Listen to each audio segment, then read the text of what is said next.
Hey everyone, welcome to our video, Mastering Spot Metering Mode. Spot metering is a powerful tool that can help you get the perfect exposure for your photos. However, it can also be a bit confusing for beginners.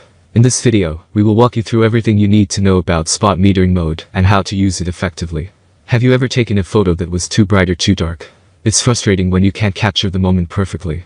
The solution to this problem is using spot metering mode.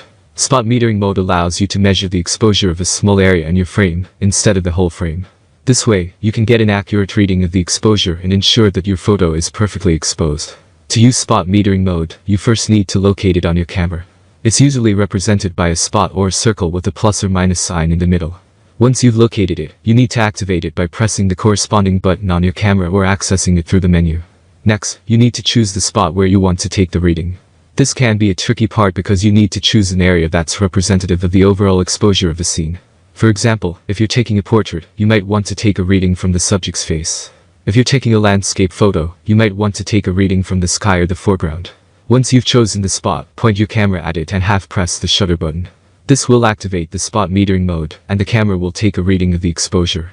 You'll see the exposure values in the viewfinder or on the LCD screen. Now, you can adjust your camera settings accordingly. If the exposure values are too high, you need to decrease your aperture or shutter speed. If the exposure values are too low, you need to increase your aperture or shutter speed. It's important to remember that spot metering mode is not perfect.